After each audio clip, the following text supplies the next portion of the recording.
So, how's it going? I'll be discussing with you guys a topic of controversy, but not really. If you actually start to think about it, and I feel like a lot of times as people, we tend to shy away from such things, either because we are too delusional to think such things could happen to us, or maybe we just assume that's what's happening to begin with, or maybe we just don't have the emotional maturity to handle certain things. And I know we live in a very toxic world in general.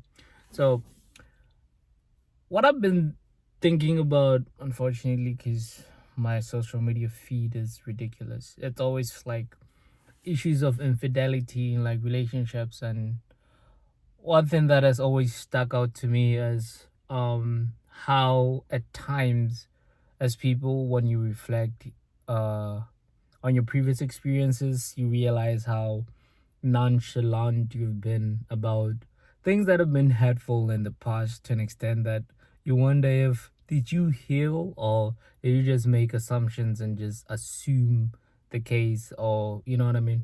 So I think it was Preacher Larson who made this funny video about like how he's easy to cheat on, and that's the way he prefers it to be. And I'm like, it kind of took me a while to be in that man state, in the sense like at times people want to self-manage every single aspect of someone's life in order to protect their insecurities or fragile ego, leading to them being controlling, being this, being that. And I feel like it's always an assumption about what this nigga's gonna do, what are these bitches up to. It's always within that framework of, oh, sorry, my little skin thing. It's always within the framework of like, oh no, this particular group of people typically, therefore, beforehand, I need to get a hold, get a grip. And I feel like at times that can get exhausting. And to be fair, I was never actually ever good at it. My response was never good either. It would always be, simply put, just ghosting people, if that makes sense. It's in a sense like I would rather sever relationships with someone than to have to deal with the drama of consequences or whatever, and just be like, okay, fine, it is what it is, dip or whatever. Because I've always felt like in those scenarios, like someone isn't even worth your time at that point. But then also I listened to like a podcast or like a radio show about a girl, like how single girls, like your single friends will keep you away from happiness in your relationship. And the friend had told the bride to be that the bridegroom, I don't, yeah, the dude is cheating on her or something. And then she just never showed up to the wedding, like that, the altar, and the dude got stood up for like 10 years, never had a chance to explain himself, just only because the person that conveyed the message was in love with him already. So it's kind of like, did I just sever things because I didn't have a full understanding of things, just because someone told me something? But I feel like in going from that, instead, I've come to a very weird way that I've went about it in the past, in the sense like just being okay and taking full responsibility and accountability for everything. And like, I know it'd be like, oh yeah, but the person did you wrong. And then my mentality has always been like, I let that person do that to me somehow, right? Whether and like me blaming myself doesn't excuse them. It just helps me feel in control of the situation. And I feel like at times as people, we should do the hard work of like being control of the situation when shit goes wrong, as opposed to controlling the situation beforehand. What I mean by this is like, If people gonna do fucked up shit, let them. But then you don't have to be part of that and move on. Because the mistake that a lot of people do is like whenever you are in a suspicion or like you're worried or like you think or like you have made an assumption about the way men behave, the way women behave, you end up excusing fucked up stuff because you're consistently expecting that. So like your expectations are very low to such an extent that you'll take whatever comes. You know what I mean? But I edge on the side of like, you know what, pick ultimate trust and whatever, and then once that's severed, it's like blatant the discrepancy between like how good something is versus how good you thought it was. You know what I mean? And that way I feel like you'll find yourself not just in a better place when shit goes wrong, but if shit is not even going wrong, you tend to move with your best foot forward. You know what I mean? And I think like the reason why I'm saying this is because personally I've always been at the end of like suspicions and whatever, da. And like partly sometimes might have been my fault, but even in situations where I'm not in that mode, feeling that judgment or whatever then just puts you in a state of like, if there's nothing you can do right, you're not gonna do anything right. But obviously, I've learned to go and realize at times the best thing I can do for myself is rebrand myself and like restart again. Because I think like once people have assumptions and things are made, then you get stuck and looped in those. So, but I don't know.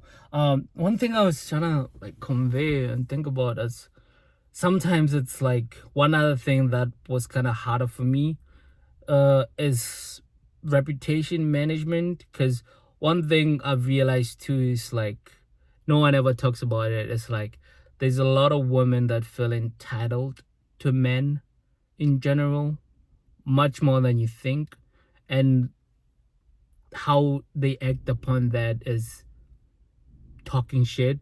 And usually I've always kind of brush it off and be like, oh yeah, I know the truth, whatever, yeah, nah.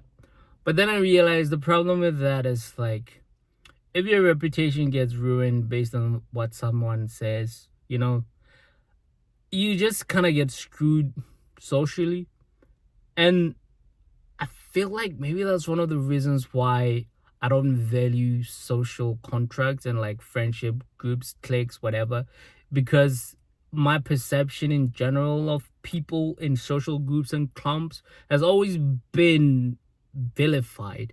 Basically, because if someone spreads some shit about you because they're trying to control you, whatever. Like for example, like if you like a bit, it's happened so many times. Like if someone you're like, okay, we tried doing this for like a couple of months, it's not working, I'm not feeling you. All right, let's move on.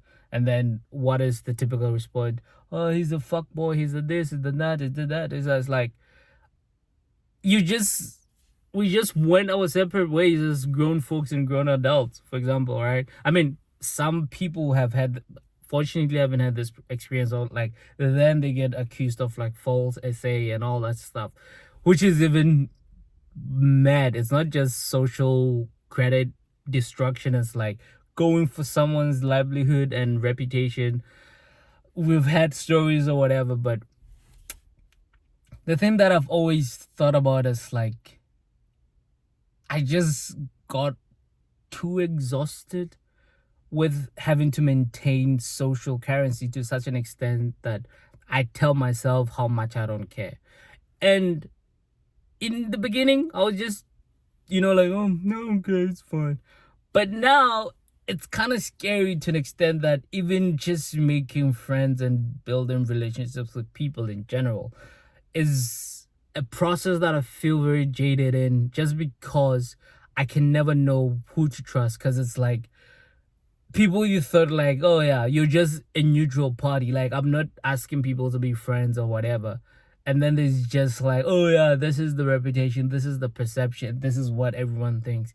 And then I don't know, it just kind of shattered something in me. And the best way I've been dealing with it is just giving new people new opportunities, and older people are like just relegating them to like that spot. Because I don't know, it's always I don't know why it pisses me off, but it's always like people you don't even talk to or interact with thinking they have a say on your life and the way things should go.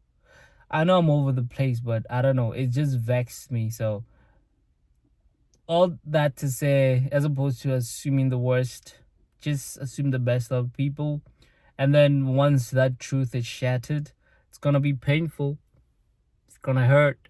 But at least you're well aware of your expectations or like what you thought the thing was versus what it actually is, and it's easier for you to move on. It's gonna be painful, but you're gonna move on. But when you're like in continuous suspicion that some fuckery might be going on, the problem is once the truth is affirmed, you've been in that mentality and existed within that context to an exchange that validating that truth doesn't actually give you enough energy to get out. You're just like, oh, what is this? You just feel sorry for yourself. You're like, oh, how could it be? Oh, maybe it's not that bad. You start rationalizing shit because you've thought about shit entire time. So like my take is very simple.